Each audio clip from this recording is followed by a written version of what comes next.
မွေးမြူရေးသမားများအားလုံးမင်္ဂလာပါခင်ဗျာအခုကျွန်တော်ပြောပြပေးမယ်ဆေးကဒီဆေးပါပဲခင်ဗျာ Meloxidil နွားမြင်းတိုးဝက်များအတွက် Meloxicam 20 ဂရမ်မီလီလီတာအဓိကအင်္ဂါရက်များ Meloxidil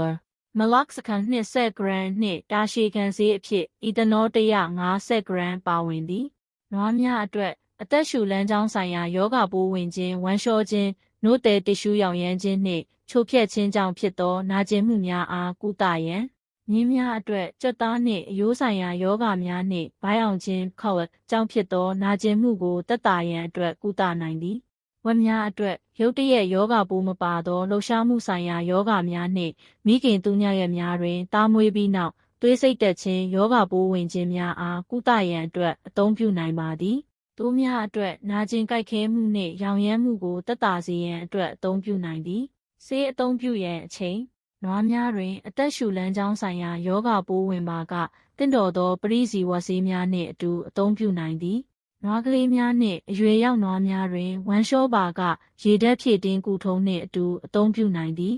နို့ချိုတိုင်နွားမများတွင်နို့တယ်တ िश ူးရောင်ရမ်းပါကတင့်တော်သောပရိဇီဝဆေးများနှင့်အတူအသုံးပြုနိုင်သည်နွားများချိုဖြက်ခြင်းအထူးသဖြင့်နွားလေးများကိုအပူဖြင့်ချိုလောင်ဖြတ်တောက်ခြင်းကြောင့်ဖြစ်သောနာကျင်မှုကိုထိန်းချုပ်ရန်အသုံးပြုနိုင်သည်ချိုဖြက်မိ10မိနစ်ခန့်အလိုတွင်ဤဆေးကိုထိုးပေးပြီးချိုရင်းအာယုံကြောကိုထုံဆေးထိုးပေးရန်အကြံပြုထားသည်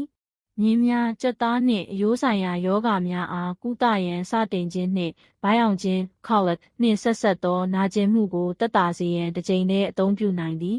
ဝက်များရုတ်တရက်ယောဂပိုးမပါသောလှုပ်ရှားမှုဆိုင်ရာယောဂများအတွက်နှင့်တင့်တော်သောပရိဇီဝဆေးများနှင့်အတူမိခင်သူညရက်များတွင်သားမွေးပြီးနောက်သွေးစိတ်တက်ခြင်းယောဂပိုးဝင်ခြင်းနို့တယ်တစ်ရှူးရောင်ခြင်းသားအိမ်ရောင်ခြင်းတို့မထွက်ခြင်းယောဂစုအတွက်အသုံးပြုနိုင်သည်သိုးများ14ရက်နှင့်အထက်သိုးများနှင့်သိုးကလေးများတွင်နာကျင်ကြိုက်ခဲမှုနှင့်ရောင်ရမ်းမှုကိုသက်သာစေရန်တစ်ကြိမ်တည်းအသုံးပြုနိုင်သည်အသုံးပြုပုံနှင့်ဆေးပမာဏနွားများအရေပြားအောက်သို့မဟုတ်သွေးကြောထဲသို့တစ်ကြိမ်တည်းထိုးရန်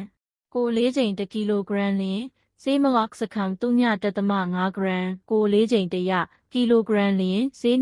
2.5 မီလီလီတာအထိအသုံးပြုနိုင်သည်တင့်တော်သောပရိဇီဝဆေးများနှင့်အတူအသုံးပြုရန်လိုအပ်ပါကဆရာဝန်နှင့်တိုင်ပင်ပါ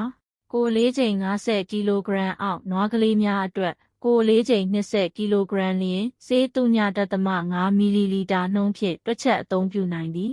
မြင်းများသွေးကြောထဲသို့တစ်ကြိမ်တည်းသာထိုးရန်ကို4ကြိမ်1ကီလိုဂရမ်လျင်ဆေးMeloxicam 3.6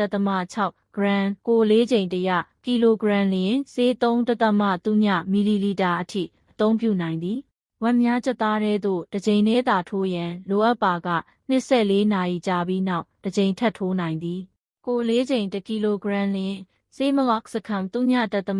ဂရမ်ကို4ကြိမ်100ကီလိုဂရမ်လျင်ဆေး2.0မီလီလီတာအထိအသုံးပြုပါသိုးများအရေပြားအောက်သို့တစ်ကြိမ်တည်းသာထိုးရန်14ရက်နှင့်အထက်သိုးများနှင့်သိုးကလေးများအတွက်ကို4ကြိမ်1ကီလိုဂရမ်လျင်ဆေးMeloxicam 1.0ဂရမ်ဆိုလိုသည်မှာကို4ကြိမ်20ကီလိုဂရမ်လျင်ဆေး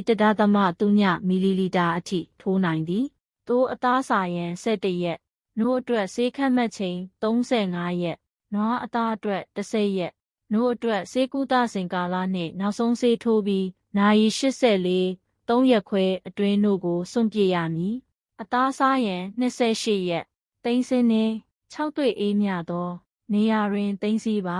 နေရောင်တိုက်ရိုက်မထိပါစေနှင့်မွေးမြူရေးသမားများအားလုံးအဆင်ပြေကြပါစေဗျာ Mac တနိုင်တစ်ပိုင်းဝက်မွေးမြူရေးညီကိုများကြိုက်နှစ်သက်ပါက